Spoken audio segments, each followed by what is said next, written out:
আসসালামু আলাইকুম ভিউয়ার্স, আজকে নতুন একটি রেসিপি শেয়ার করার জন্য চলে এলাম। আজকে আপনাদেরকে দেখাবো ইলিশ পটল ভাজা। খুব মজাদার সুস্বাদু এই রেসিপিটি খুব সহজেই করতে পারবেন অল্প সময়ের ভিতরে। আর ইলিশ মাছ তো সবারই পছন্দের। পটল দিয়ে ইলিশ মাছ কিন্তু খুবই মজা লাগে, ঝোল ঝোল মজা লাগে, আর ভাজাটাও টেস্ট অন্যরকম।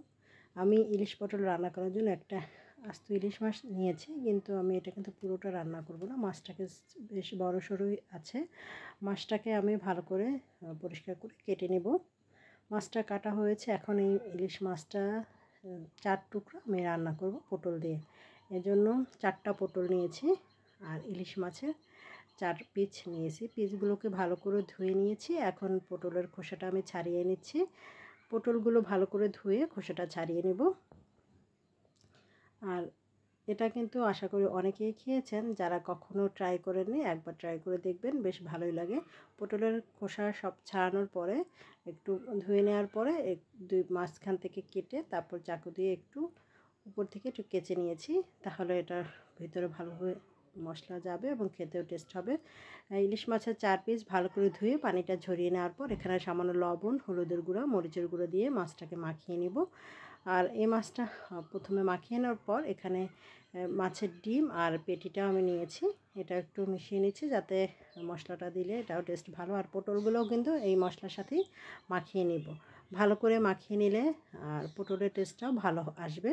আর চাইলে এখানে আপনারা পেঁয়াজের বাটা পেঁয়াজ বা কুচানো পেঁয়াজ বা একটু থেতলে পেঁয়াজটাও দিতে পারেন, তাহলে এটা ভালো হয়। আমি পেঁয়াজটা একটু পরে দিব। আমি সবগুলো মাখিয়ে আলাদা করে সাইড করে মাছ আর পটলগুলো রেখেছি। এখন চুলায় একটা ফ্রাই প্যান বসিয়ে দিয়েছি আর পরিমাণ মতো তেল দিয়ে চুলাটা অন করে দিয়েছি। তেলটা গরম হয়ে গেলে আমি সবগুলো একে একে দিয়ে দিচ্ছি। মাছটা দেওয়ার পরে ডিম আর পেটি দিয়ে পটলেরগুলোও দিয়ে দিচ্ছি। সব কিন্তু ভেজে নিব। চুলার আঁচটা মিডিয়াম হিটে রেখে প্রায় 5 থেকে 7 মিনিট ভাজার পর মাছটাকে উল্টে দিচ্ছি। দেখুন এক পাশটা কতটা কালার হয়ে ভাজাটা হয়েছে দেখে বুঝতে পারছেন। অপর পাশটাও এভাবে আর 5-7 মিনিট আমি ভেজে নিব। তারপর এখানে ওই মাছের যে মশলাটা ছিল সেটার ভিতরে পেঁয়াজ দিয়েছিলাম আমি প্রায় 3-4টা পেঁয়াজ ভালো করে কুচানোর পরে একটু থেতলে নিয়েছিলাম, সেটা মশলার সাথে মাখিয়ে মাছের উপরের দিকেই আমি পেঁয়াজগুলোকে দিয়ে দিচ্ছি।